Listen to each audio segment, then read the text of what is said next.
کیا وزیر اعظم عمران خان کے مشیر داخلہ اور احتساب شہزاد اکبر قادیانی ہے؟ کیا حکومتی ممبر پنجاب اسمبلی نذیر چوہان نے شہزاد اکبر پر قادیانیت کا الزام درست لگایا ہے؟ نذیر چوہان نے شہزاد اکبر سے متعلق اس راز کو اتنے عرصے تک راز میں کیوں رکھا؟ نذیر احمد چوہان نے اس راز کو بے پردہ حالیہ دنوں میں ہی کیوں کیا؟ کیا شہزاد اکبر کی اجمالی وضاحت کافی ہے؟ نذیر احمد چوہان اور شہزاد اکبر کے معاملے کا اونٹ کس کروٹ بیٹھے گا؟ کیا عمران حکومت میں حکمران جماعت کے بعض افراد اور نوکر شاہی پر مشتمل ایک مضبوط، مربوط اور منظم قادیانی نیٹ ورک اپنے مذموم مقاصد کی تکمیل میں دن رات کوشاں ہے؟ ان تمام سوالات کے جوابات کے لیے دیکھیے پروگرام اسلام کے مطابق۔ السلام علیکم ورحمۃ اللہ وبرکاتہ۔ خواتین و حضرات، پروگرام اسلام کے مطابق کے ساتھ آپ کا میزبان خلیق الرحمن آپ کی خدمت میں حاضر ہے۔ ناظرین، اس عنوان کے تحت یعنی اسلام کے مطابق، اس عنوان کے تحت آج ہمارا یہ پہلا پروگرام ہے۔ میں نے آپ سے رمضان ٹرانسمیشن میں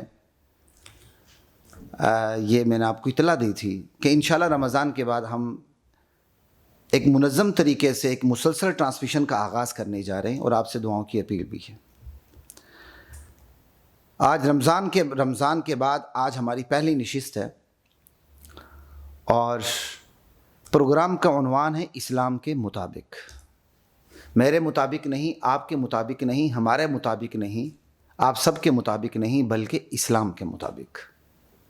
اسلام کے مطابق اس پروگرام میں ہم انشاءاللہ کرنٹ ایشوز کو ڈسکس کریں گے، اور اسلام کی روشنی میں درست رہنمائی دینے کی کوشش کریں گے، اور اسلام سے متصادم نظریات کو واضح کرنے کی کوشش کریں گے۔ جو اسلام سے متصادم نظریات، جو فتنے اسلام کی طرف حملہ آور ہو رہے ہیں، ہم ان سے آپ کو آگاہ کریں گے۔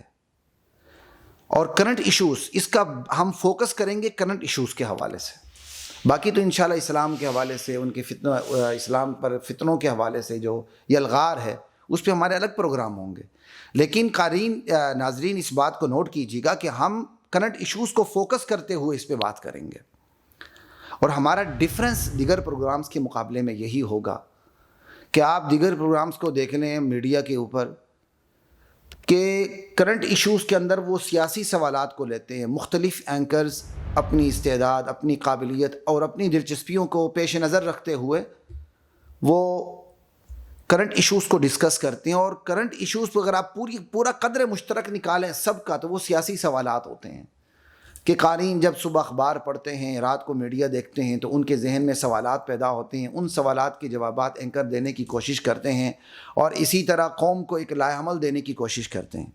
ہمارا ڈفرینس ان کے ساتھ یہ ہوگا، ہم کرنٹ ایشوز کو انشاءاللہ سامنے رکھیں گے، حالات حاضرہ کو انشاءاللہ سامنے رکھیں گے، اور اس پر جو اسلام کے حوالے سے جو سوالات اٹھائے جاتے ہیں، یا اسلام پر الزام لگائے جاتے ہیں، یا اسلام کے حوالے سے کوئی بھی بات ہوتی ہے، انشاءاللہ ہم ان ایشوز کو پکڑیں گے، اور اپنی استطاعت کے مطابق اللہ کے فضل و کرم سے، آپ کی دعاؤں کی بدولت، ہم ان سوالات کو سامنے رکھ کے تشفی بخش جواب دینے کی ہر ممکن کوشش کریں گے۔ اور آج ہماری اس نوعیت کا ہمارا پہلا پروگرام ہے، اور خوش قسمتی دیکھیں کہ پہلا پروگرام بھی ہمارا ختم نبوت کے متعلق، کیونکہ آج کل ایک بہت اہم ایشو اٹھا ہوا ہے، خود حکومتی ایوانوں میں، باہر نہیں کہ اپوزیشن نے الزام لگایا ہو حکومت کے اوپر، نہیں، حکومت کے اندر ایشو اٹھا ہوا ہے۔ کیا ایشو اٹھا ہوا ہے؟ کیا شہزاد اکبر قادیانی ہے؟ شہزاد اکبر وزیر اعظم عمران خان کے مشیر احتساب و داخلہ، کیا شہزاد اکبر قادیانی ہے؟ کیا حکمران جماعت کے بعض افراد اور بیوروکریٹس کا ایک منظم، مربوط اور مضبوط گروہ وطن عزیز کی بنیادوں کو کھوکھلا کرنے کے لیے، اپنے مذموم مقاصد کو پائے تکمیل تک پہنچانے کے لیے سرگرم عمل ہے دن رات؟ آج کے اس پروگرام کا مرکزی نقطہ یہی سوال ہے کہ کیا شہزاد اکبر قادیانی ہے؟ اور صرف شہزاد اکبر ہی نہیں بلکہ حکومت کے بعض اور افراد اور بیوروکریٹس کے ایک مضبوط گروہ آپس میں ایک دوسرے کے ساتھ تعاون کرتے ہوئے دن رات وطن عزیز کی سالمیت کے لیے خطرہ بنا ہوا ہے، اسلام کی بنیادوں کو کھوکھلا کرنے کی طرف جا رہا، کھوکھلا کرنے کی ناکام کوشش میں مصروف ہے۔ آج کے اس پروگرام کا مرکزی نقطہ یہی ہے، ہم انشاءاللہ اس پر کھل کے اپنی استطاعت کے مطابق بات کریں گے اور آپ کے سامنے بات رکھیں گے۔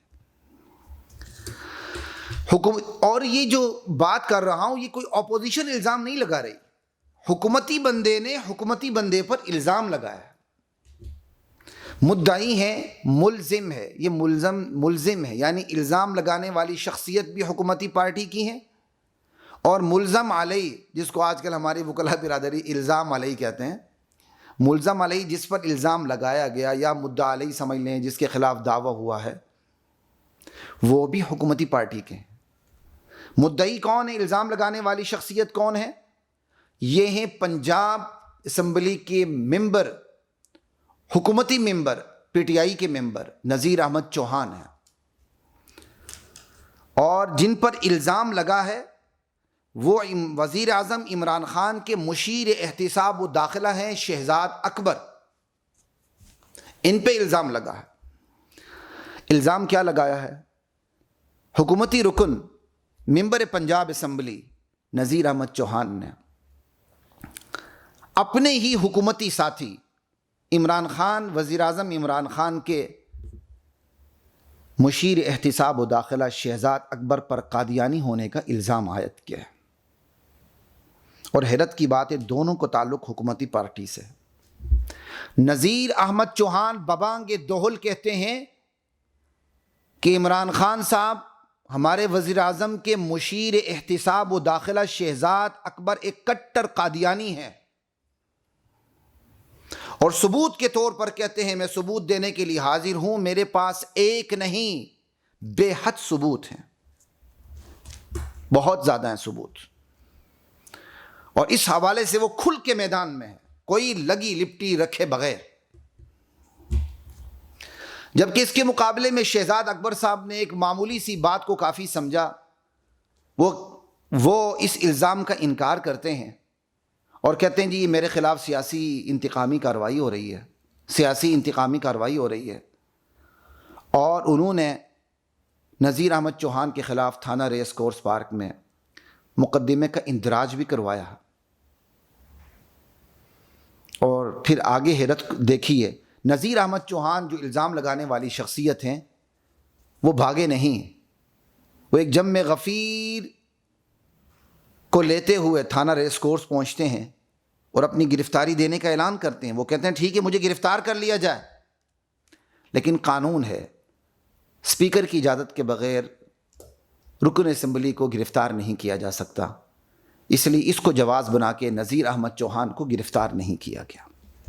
لیکن اب نذیر احمد چوہان کہہ رہے ہیں کہ اب میں نے کیس کرنا ہے، اب میں نے شہزاد اکبر پر مقدمہ دائر کرنا ہے کہ یہ قادیانی ہے، یہ ملک کی بنیادوں کو کھوکھلا کر رہا ہے۔ اور نذیر احمد چوہان کے الزامات حیرتناک ہیں، وہ کہتے ہیں کہ یہ شہزاد اکبر کٹر قادیانی ہے، یہ باقاعدہ ربوے کے ساتھ اس کا گہرا تعلق ہے، حتیٰ کہ روا کی مینگو پارٹیز میں بھی یہ شرکت کرتا ہے، اور اسی طرح جو قادیانی ہیں اسلام دشمن، ان کو مختلف حساس ترین شعبہ جات کے اندر ترقی دینے میں شہزاد اکبر ملوث ہے۔ اور وہ یہ بھی کہتے ہیں کہ شہزاد اکبر جو قادیانی ہیں اس کا حکمرانوں کو بھی علم ہے، اور نذیر احمد چوہان یہ بھی کہتے ہیں کہ صرف شہزاد اکبر نہیں، شہزاد اکبر کے ساتھ بیوروکریٹس کا ایک مضبوط گروپ ہے جو باہم مربوط ہے، منظم ہے، ایک دوسرے کے ساتھ تعاون کر رہا ہے، اور وہ قادیانیت کی حفاظت کے لیے اور اپنے مضموم مقاصد کی تکمیل کے لیے دن رات کوشاں ہیں۔ یہ لوگ پارٹی کے لیے بھی خطرہ ہیں، حکومت کے لیے بھی خطرہ ہیں۔ اور نذیر احمد چوہان مزید یہ کہتے ہیں کہ شہزاد اکبر جیسے لوگوں نے اہل سنت کو نشانے پہ رکھا ہوا ہے اور یہ تشدد پہ اتر آئے ہیں، اور وہ کہتے ہیں عرصہ دراز سے میں اس بات سے آگاہ تھا کہ شہزاد اکبر قادیانی ہے، لیکن میں خاموش تھا۔ اب چونکہ عوام کے اندر لاوا پھٹ پڑا ہے تو میں عوام کا ترجمان بن کے سامنے آیا ہوں، میں عوام کی ترجمانی کر رہا ہوں اور ان کے اندر جو کچھ ہے میں اس کی عکاسی کر رہا ہوں۔ لا الہ الا اللہ۔ تو نذیر احمد چوہان دراصل جہانگیر ترین گروپ کے ایک فعال رکن ہیں، اور وہ اس حقیقت کا اعتراف کرتے ہیں کہ شہزاد اکبر کے قادیانی ہونے سے متعلق انہیں آج پتہ نہیں چلا، انہیں عرصہ دراز سے پتہ تھا۔ اور وہ یہ بھی بات کرتے ہیں کہ شہزاد اکبر سے متعلق انہوں نے حکمرانوں سے، وزیر اعظم عمران خان سے کبھی بات نہیں کی، اور وہ یہ بھی اعتراف کرتے ہیں، وہ اب یہ بھی کہتے ہیں کہ میں اب ضرور بات کروں گا، لیکن ایک سانس میں یہ بھی کہتے ہیں کہ شہزاد اکبر کے قادیانی ہونے سے متعلق علم حکمرانوں کو کم از کم 5 سال سے تھا۔ ان تمام چیزوں پہ آپ نے غور کرنا ہے۔ مختصر سے پروگرام میں ہر چیز پہ ہاتھ رکھا نہیں جا سکتا، لیکن آپ تھوڑا سا دیکھتے ہوئے جائیں۔ نذیر احمد چوہان اعتراف کرتے ہیں کہ انہیں آج پتہ نہیں تھا، عرصے دراز سے پتہ تھا کہ شہزاد اکبر قادیانی ہے۔ وہ یہ بھی اعتراف کرتے کہ انہوں نے ان کے قادیانیت سے متعلق عمران خان سے کبھی بات نہیں کی۔ وہ یہ بھی اس عزم کا بھی اظہار کرتے ہیں کہ وہ اب بات ضرور کریں گے، اور ایک ہی سانس میں وہ یہ بھی کہتے ہیں حکمرانوں کو پہلے سے علم تھا، کم از کم 5 سال سے علم تھا کہ شہزاد اکبر قادیانی ہے۔ وہ یہ بھی کہتے ہیں اکیلا شہزاد اکبر نہیں ہے، اس کے ساتھ ایک مضبوط گروپ ہے جو اپنے مخصوص مقاصد کی تکمیل میں دن رات لگا ہوا ہے۔ اور وہ ساتھ ساتھ نذیر احمد چوہان اداروں کو ان کی ذمہ داری کا احساس دلا رہے ہیں، حکمرانوں کو ان کی ذمہ داری کا احساس دلا رہے ہیں، اور ساتھ ساتھ ان لوگوں کو بھی احساس دلا رہے ہیں جو حکومت میں ہونے کی وجہ سے شہزاد اکبر کی حمایت کر رہے ہیں۔ وہ کہہ رہے ہیں یہ عہدے آنی جانی چیز ہے، آخرت کا سودا نہ کریں شہزاد اکبر کی حمایت کرتے ہوئے۔ اور نذیر احمد چوہان یہ بات بھی کرتے ہیں کہ انہوں نے شہزاد اکبر سے متعلق یہ راز بے راز کر کے، یہ اس راز سے پردہ اٹھا کے بہت بڑا رسک لیا ہے۔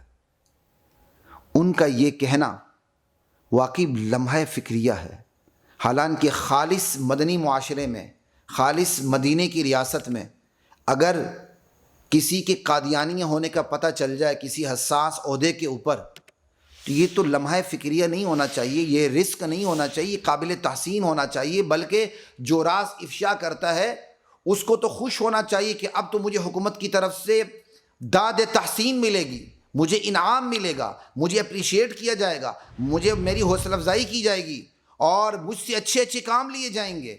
لیکن ریاست مدینہ کہلانے والی ریاست کے اندر ایک ایم پی اے کو یہ فکر ہو رہی ہے اپنے مال کے متعلق، اپنی جان کے متعلق، اپنی عزت و آبرو کے متعلق، وہ کہہ رہا ہے کہ میں نے رسک لیا ہے۔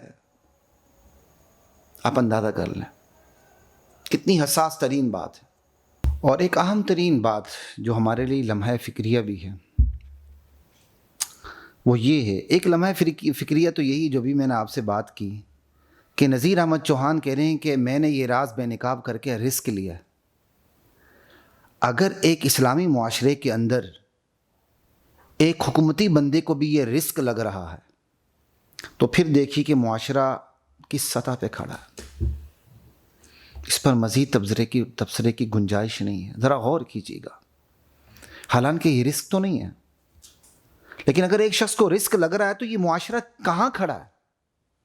کیا کفر کو بے نقاب کرنا، زندیقیت کو بے نقاب کرنا، ارتداد کو بے نقاب کرنا، اور اسلامی ریاست کے اندر کلیدی اور حساس مناصب کو ان ملعونوں سے پاک رکھنا اور اس کی بات کرنا، اور بات کرتے ہوئے بندہ رسک محسوس کرے اور یہ محسوس کرے کہ میرے مال کو، میری جان کو، میری عزت و آبرو کو خطرہ ہے، تو بہرحال پھر ہمیں اپنے ایمان پر، اپنے معاشرے پر ماتم کی ضرورت ہے۔ اللہ ہمارے اس معاشرے کے ایمان کی حفاظت فرمائے اور ترقی نصیب فرمائے۔ اور اس کے ساتھ ایک اور لمحہ فکری ہے، وہ یہ کہ نذیر احمد چوہان اور شہزاد اکبر کے درمیان جب یہ معاملہ اٹھا تو یہ آوازیں بھی اٹھیں کہ جی ایسا نہیں ہونا چاہیے تھا، اور دونوں کو برداشت کی تلقین کی گئی۔ آپ اندازہ کر لیں کہ جی ایک دوسرے کو برداشت کرنا سیکھیں۔ انا للہ و انا الیہ راجعون، یعنی ہم زندگیت کو برداشت کریں، ختم نبوت پر ڈاکہ ڈالنے والوں کو برداشت کریں، اللہ کے نبی کے اس دنیا سے رخصت ہو جانے کے بعد بھی ہم اس نظریے کو برداشت کریں کہ اللہ کے نبی کے علاوہ بھی اور ہستیاں موجود ہیں جن پر وحی نازل ہوتی ہے، وحی کا چیپٹر کلوز نہیں ہوا۔ یہ برداشت کرنا تو کفر ہے۔ اور مسلم معاشرے کے اندر ایسی برداشت کی تلقین دراصل کفر و نفاق اور ارتداد اور زندیقیت کی تلقین ہے۔ کہتے جی ہم برداشت، ان دونوں کو ایک دوسرے کو برداشت کرنا چاہیے تھا۔ یاد رکھیے، برداشت اور بے غیرتی میں باریک بال برابر فاصلہ ہوتا ہے۔ کسی کے گھر میں ڈاکہ پڑتا ہے، اس کی عزت پہ حرف آتا ہے، بجائے یہ کہ آپ اس کی حفاظت کریں، اور آپ کو پتہ بھی ہے کہ آئندہ شام کو پھر حملہ ہونے والا ہے، آپ حملے سے حفاظت کی بجائے، حفاظتی تدابیر اختیار کرنے کی بجائے آپ اپنے ہمسائے کو جا کر جہاں ڈاکہ پڑا ہے آپ وہاں جا کر برداشت کی تلقین کریں گے؟ جی برداشت کریں۔ انا للہ و انا الیہ راجعون۔ حمیت غیرت نام تھا جس کا، گئی وہ تیمور کے گھر سے۔ آج ہمارے درمیان سے حمیت غیرت یہ رخصت ہو چکی ہے۔ اللہ ہماری حفاظت فرمائے۔ تو اب آپ نے یہ بات ساری سن لی کہ نذیر احمد چوہان شہزاد اکبر پر الزام لگا رہے ہیں کہ یہ بندہ قادیانی ہے، اور نہ صرف قادیانی ہے بلکہ قادیانیوں کو پروموٹ کر رہا ہے۔ حساس ترین اداروں کے اندر جو اہم مناصب پہ قادیانی بیٹھے ہوئے ہیں، اس کی وجہ سے بیٹھے ہوئے ہیں، اور یہ اکیلا بندہ نہیں، ایک پورا نیٹ ورک موجود ہے جو اس پہ کام کر رہا ہے۔ تو پھر اس کا آسان اور پائیدار حل کیا ہے؟ کیا اس کے مقابلے میں شہزاد اکبر کی صرف ایک چھوٹی سی ٹویٹ کافی ہے اگر وہ کرے، یا محض وضاحت کافی ہے کہ مجھے سیاسی انتقام کا نشانہ بنایا جا رہا ہے کیونکہ میں احتساب کر رہا ہوں، میں جہانگیر ترین گروپ میں نہیں ہوں، میں عمران خان کے ساتھ ہوں؟ یہ بات کافی ہے؟ کیا یہ اعتراف کافی ہے؟ آپ پہ یا مجھ پر الزام لگتا ہے نعوذ باللہ قادیانیت کا یا صحابہ سے دشمنی کا، تو ہم بس اتنی بات کافی ہے کہ ہم صحابہ دشمن نہیں، ہم قادیانی نہیں ہیں؟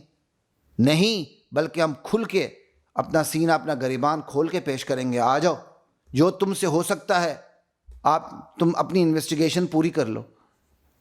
تو محض اعتراف کافی نہیں ہے، بلکہ شہزاد اکبر کو میڈیا کے سامنے آ کے قادیانیت سے برات کا اظہار بھی کرنا پڑے گا، بلکہ قادیانیت پر تبرہ کرنا پڑے گا، قادیانیت پر لعنت بھیجنی پڑے گی۔ مرزا قادیانی کو جھوٹا، کذاب اور دجال کہنا ہوگا اسے، اور مرزا قادیانی پر اسے لعنت بھیجنی ہوگی۔ وہ کہ جی میں مسلمان ہوں، کافی ہے کہ جی میں تو لا الہ الا اللہ محمد الرسول اللہ، نعوذ باللہ لوگ اس طرح کلمہ پڑھتے ہیں نا، لا الہ الا اللہ محمد الرسول اللہ، بعض لوگ تو لا الہ الا اللہ پر بھی پڑھتے ہیں، انا للہ و انا الیہ راجعون۔ اگر کوئی شخص صحیح تلفظ کے ساتھ بھی آگے کہ لا الہ الا اللہ محمد الرسول اللہ، میں جی مسلمان ہوں، یہ بھی کافی نہیں ہے۔ وہ محمد سے اپنے مرزا غلام قادیانی کو مراد لینے لگتے ہیں، انا للہ و انا الیہ راجعون۔ یہ کافی نہیں ہے، بلکہ مرزا قادیانی پر شہزاد اکبر کو میڈیا کے سامنے آ کے مرزا قادیانیت سے برات کا اعلان کرنا ہوگا، اس پر تبرہ بھیجنا ہوگا، اس پر لعنت بھیجنی ہوگی۔ پھر یہ بھی کافی نہیں، شہزاد اکبر کے خاندان کو دیکھنا ہوگا۔ کیا اس کا خاندان قادیانی ہے یا یہ نومولود قادیانی ہے؟ پیسوں کے پیچھے، عہدوں کو پیچھے، اپنے پروموٹرز کے پیچھے، اپنی پروموشن کے پیچھے قادیانی ہوا ہے، اس کے خاندان کو بھی دیکھنا ہوگا۔ اور شب و روز گزارنے والے جو اس کے حلقہ احباب ہیں ان کو بھی دیکھنا ہوگا، وہ کیسے ہیں، اس کے متعلقین کو بھی دیکھنا ہوگا، اور شہزاد اکبر کے پروموٹرز کو دیکھنا ہوگا۔ سب سے بڑی بات، خاندان کے ساتھ جو پروموٹرز ہیں اس کے، جنہوں نے اس منصب تک اس کو پہنچایا، ان کو دیکھنا ہوگا۔ اور پھر پروموٹرز بھی نہیں، شہزاد اکبر نے جن افسران کو پروموشن دی ہے، کیا وہ قادیانی ہے کہ خالص مسلمان ہیں، ان کو بھی دیکھنا ہوگا۔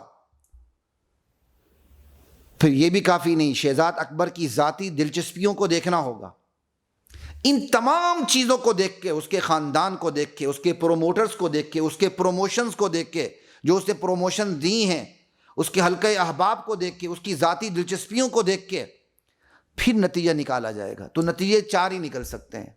یقین ہو جائے کہ شہزاد اکبر قادیانی ہے تو اسے نہ صرف حساس عہدے سے اسے معزول کیا جائے، بلکہ اس کو اپنا کفر چھپانے کی وجہ سے، زندیقیت چھپانے کی وجہ سے اسے سزا بھی دی جائے، اور یہ شاید ریاست مدینہ میں ممکن نہیں ہے۔ انا للہ و انا الیہ راجعون۔ ایک تو یہ بات ہو گئی کہ بندے کو یقین ہو گیا کہ بھائی یہ قادیانی ہے، یا یقین بھی نہیں، غالب گمان ہو گیا یہ قادیانی ہے، پھر بھی اس کو کسی کلیدی حساس عہدے پر رہنے کا کوئی حق حاصل نہیں۔ نمبر 3، مشکوک ٹھہرا، یعنی شخصیت مشکوک ہو گئی، ممکن ہے یہ قادیانی ہو۔ اس کے پروموٹرز کو دیکھا جائے، اس نے جن کو پروموشن دی، اس کے متعلقین احباب، اس کے خاندان، تو نہ یقین ہو رہا ہے، نہ ظن غالب ہے، لیکن اس کی شخصیت مشکوک ہو چکی ہے، پھر بھی اس کو حساس منصب پر بیٹھنے کی گنجائش نہیں ہے۔ قادیانی تو آئین پاکستان کو بھی نہیں مانتے، ڈاکٹر عبدالسلام سمیت یہ بے ایمان سارے کے سارے غدار وطن ہے، غدار اسلام ہے۔ یہ مشکوک بھی ہو جائے تو اس کو کیا کہتے ہیں، کسی حساس عہدے پر رہنے کا اسے کوئی حق حاصل نہیں۔ ہاں ایک حالت ہے، اس کی مکمل صفائی مل جائے، خاندان کے حوالے سے، متعلقین کے حوالے سے، حلقہ احباب کے حوالے سے، اس کے پروموٹرز کے حوالے سے، اس نے جن کو پروموشن دی اس کے حوالے سے، تمام حوالوں سے یہ ایک نتھری شخصیت بن کے سامنے آئے، یہ بالکل نتھرا ستھرا مسلمان نظر آئے۔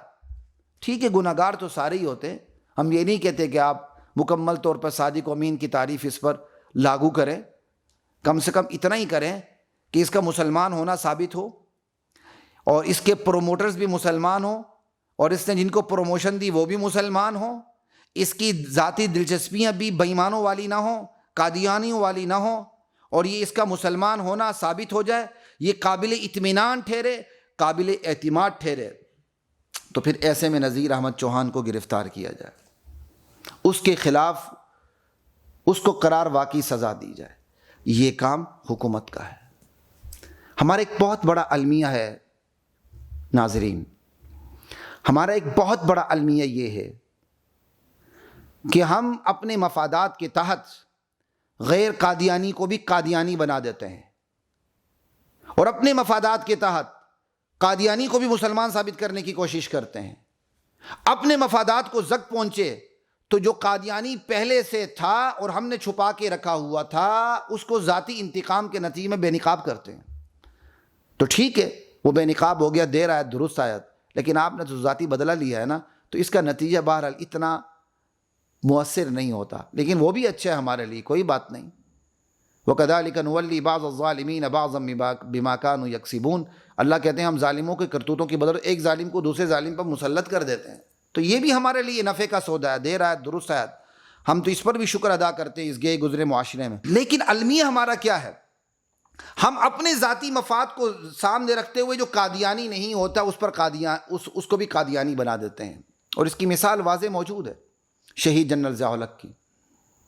اتنا عظیم ترین انسان، جہاد افغانستان کو پایہ تکمیل تک پہنچانے والی شخصیت، پاکستان کو اٹامک پاور بنانے والی شخصیت، ISI کو دنیا کی بہترین ایجنسی ثابت کرنے والی شخصیت، پاکستان کو ہر قسم کے اسلحے سے مسلح کرنے والی شخصیت، انڈیا کو دبا کے رکھنے والی شخصیت، سکھوں کو تحریک دینے والی شخصیت، کشمیری مجاہدین کو اندر سے اٹھانے والی شخصیت، عالم اسلام کو منظم کرنے والی شخصیت، اور قادیانیت کے خلاف عملی اقدام اٹھانے والی شخصیت، دشمنان صحابہ کے خلاف عملی اقدام اٹھانے والی شخصیت، دشمنان صحابہ کی پروموشنز کو روکنے والی شخصیت، قادیانیوں کی پروموشن کو روکنے والی شخصیت، تہجد گزار شخصیت، نمازی اور پرہیزگار شخصیت،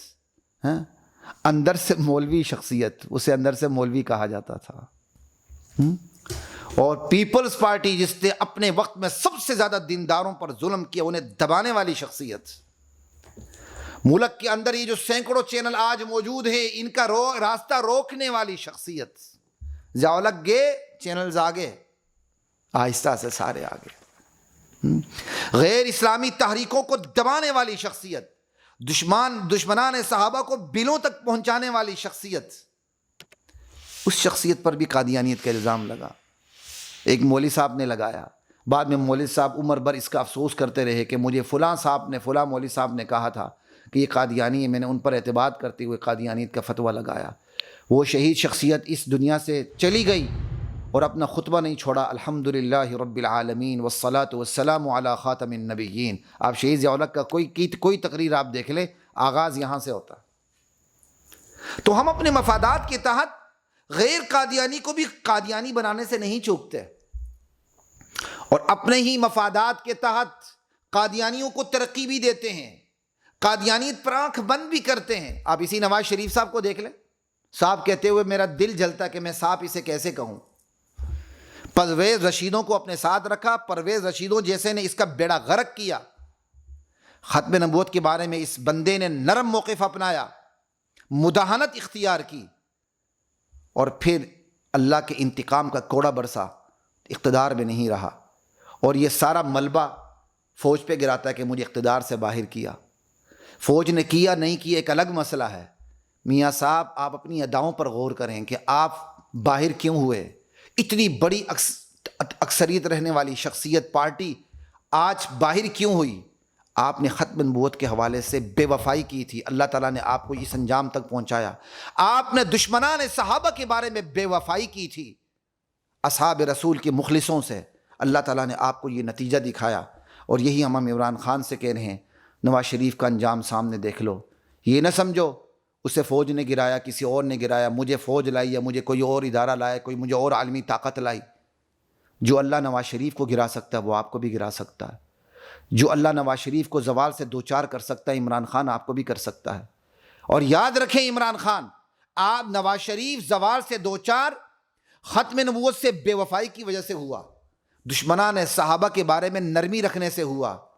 آپ بھی اگر یہ دو بڑی غلطیاں کریں گے، اور بہت سی جگہوں پر آپ نے غلطیاں کی بھی ہیں، ٹھیک ہے، کیونکہ دشمنان صحابہ آپ کا نام بڑی تعریفوں سے لیتے ہیں کہ ہم نے اتنے بندے اپنے چھڑا لیے ہیں، تو پھر اپنے زوال کو اپنے سامنے رکھیے گا۔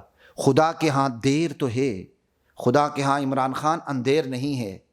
ہم آپ کے بارے میں کبھی بھی برا دھیان نہیں رکھتے، ہم تو آج بھی ہاتھ اٹھا کے دعا کرتے ہیں، یا اللہ عمران خان سمیت مجھ سمیت ہر ایک کو ہدایت نصیب فرما، جو جس منصب پہ اللہ اس منصب سے کام لے۔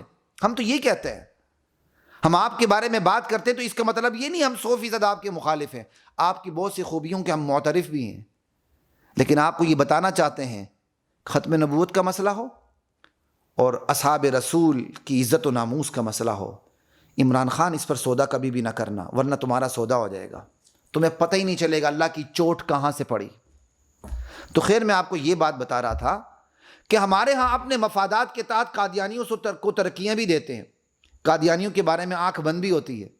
اب میاں صاحب کے داماد کو دیکھ لیں اسمبلی میں بڑے بڑکے کہ جی یہاں بڑے بڑے اساس عہدوں پہ اوپر قادیانی ہیں، تو میاں صاحب کے داماد سے سوال یہی ہے کہ ان اساس عہدوں پر قادیانیوں کو لایا کون تھا؟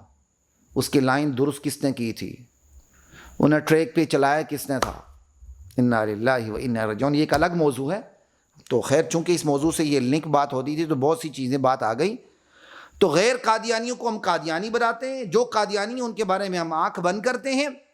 یہ چیز ہمارے مقدمے کو کمزور کر دیتی ہے، لوگوں کے میں جو اسلام کی حساسیت ہے نا وہ بھی کمزور پڑ جاتی ہے۔ ایسا کبھی بھی نہ کریں کہ غیر قادیانی کو قادیانی بنایا، قادیانیوں کے بارے میں آپ آنکھ بند کریں، اور جب آپ کے ذاتی مفادات کو نقصان پہنچے تو پھر آپ کھڑے ہو جائیں فلاں شخص قادیانی ہے۔ سوال یہ آپ پہلے دن کیوں نہیں کھڑے ہوئے؟ پہلے دن آپ کیوں نہیں کھڑے ہوئے؟ نذیر احمد چوہان صاحب آپ سے اور آپ کے ساتھ کھڑے جہانگیر ترین سے بھی سوال ہے، خود جہانگیر ترین کے ساتھ آپ کھڑے ہیں۔ سوال یہ آپ نے پہلے دن یہ چیز بے نقاب کیوں نہیں کی؟ پہلے دن یہ چیز بے پردہ کیوں نہیں کی؟ پہلے دن یہ چیز بے حجاب کیوں نہیں کی؟ پہلے دن اس طرح آپ دن دنا کے تنتنے کے ساتھ، دبدبے کے ساتھ، غلغلے کے ساتھ میدان میں کیوں نہیں اترے؟ اب بھی اترے ہیں تو ہم آپ کو 100 سلام کرتے ہیں اگر آپ کا مقدمہ درست ہے، اگر آپ کا دعویٰ درست ہے۔ لیکن سوال بہرحال آپ پہ قائم رہے گا، آپ پہلے میدان میں کیوں نہیں اترے؟ پہلے آپ کی غیرت کیوں نہیں جاگی؟ لا الہ الا اللہ۔ جب کوئی شخص ذاتی انتقام کے طور پر کسی کو بے نقاب کرتا ہے اور اس کے ارتداد کو، اس کی زندگیت کو سامنے لاتا ہے، وہ چیز بھی اسلام کے فائدے میں جاتی ہے، ہم اس کا انکار نہیں کرتے، دیر آیت درست آیت، لیکن یاد رکھیے ایسی چیز وقتی ابال ہوا کرتی ہے، بس پھر ایک مردوں کی طویل خاموشی چھا جاتی ہے۔ تو بس ہم نذیر چوہان صاحب کو اسی سے پرکھیں گے اور شہزاد اکبر کو اسی سے پرکھیں گے کہ وہ اعتراف کس طریقے کا کرتے ہیں، اور نذیر احمد چوہان صاحب کو بھی دیکھیں گے کہ وہ کہاں تک پیچھا کرتے ہیں۔ سچ سچ، جھوٹ جھوٹ سامنے آ جائے گا۔ ویسے بھی یہ ذرائع ابلاغ کا دور ہے، اسی لیے ہم ابلاغ میں بیٹھے ہوئے ہیں۔ تو نذیر احمد چوہان صاحب سے ہمارا سوال یہ ہے کہ آپ نے اگر شہزاد اکبر شروع دن سے قادیانی تھا، حکمرانوں کو پتہ بھی تھا، تو آپ نے اس راز کو راز میں کیوں رکھا، اور اس راز کو آج انہی دنوں میں بے پردہ کیوں کیا؟ ہم تو پھر بھی کہتے ہیں بے پردہ کیا، اچھا کیا، لیکن آپ کو بہرحال جواب دینا ہوگا کہ آپ نے اس راز کو راز کیوں رکھا، اور اس راز کو آپ نے آج بے پردہ کیوں کیا؟ کیا وجہ ہے؟ تو اب تو ہم دیکھیں گے یہ اونٹ کس کروٹ بیٹھتا ہے، ہم تو دیکھیں گے انشاءاللہ اس معاملے کو یہ اونٹ کس کروٹ بیٹھتا ہے، اور ہم انشاءاللہ اس موضوع کو پکڑ کے رہیں گے، اللہ تعالیٰ نے چاہا، کہ نذیر احمد چوہان صاحب کہاں تک جاتے ہیں اور شہزاد اکبر کہاں تک جاتے ہیں، شہزاد اکبر کہاں تک جاتے ہیں۔ یہ قادیانیت جو ہے نا، نواز شریف کے آخری دور سے زیادہ زور پکڑنا شروع کر دیا، اور اس دور میں آ کے یہ کچھ زیادہ ہی زور پکڑتی جا رہی ہے۔ اور سامعین ایک بات یاد رکھیے، ہم اتنے پریکٹسنگ مسلم تو ہے نہیں، اتنے باعمل مسلمان تو ہے نہیں، لیکن ایک اللہ نے ہمیں دولت دے رکھی ہے، وہ ہے ہماری حساسیت کی دولت۔ یاد رکھیے یہ آخری دولت ہے، حساس ہونا، چکنا ہونا بطور مسلمان، یہ ہماری آخری دولت ہے، اس سے نیچے کفر ہے، بس اس سے کچھ بھی نہیں ہے۔ تو اپنی اس دولت کا سودا کبھی نہ کیجیے، کبھی نہ کیجیے۔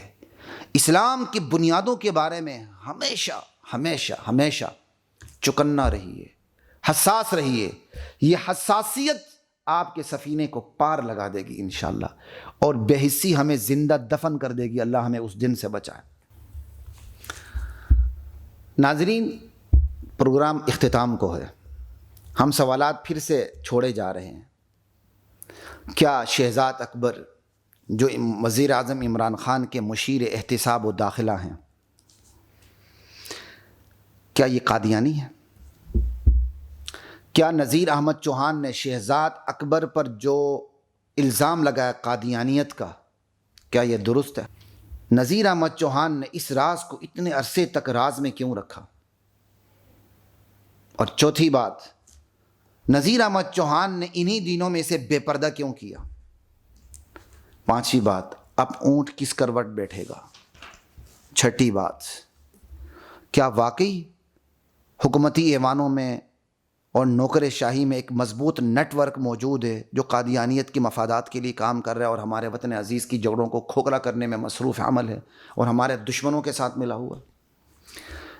ان سارے سوالات کے جوابات کچھ آپ کو اس پروگرام میں مل جائیں گے، کچھ آپ کے ہم نے سوچنے کے لیے چھوڑ دیے ہیں، کچھ یار زندہ صحبت باقی انشاءاللہ بات ہوتی رہے گی آپ کے ساتھ۔ اور جو ایک آخری بات میں آپ سے کرنے جا رہا ہوں وہ یہی ہے، ہمارے اس نومولود پروگرام سے متعلق ہمیں آپ کی فیڈ بیک کا انتظار رہے گا، آپ کے مشوروں اور تعاون کا انتظار رہے گا۔ اپنی فیڈ بیک سے ضرور آگاہ کیجیے، اپنے مشوروں سے ہمیں ضرور آگاہ کیجیے، ہماری معاونت کیجیے، اور بتائیے کہ یہ پروگرام کیسا لگا آپ کو اور اس کو مزید اچھا کیسے کیا جا سکتا ہے، اور آپ اس حوالے سے کس قسم کا تعاون ہمارے ساتھ کرنا چاہیں گے۔ انشاءاللہ آئندہ کے پروگرام تک کے لیے اپنے میزبان خلیق الرحمان کو اجازت دیجیے۔ السلام علیکم ورحمۃ اللہ وبرکاتہ۔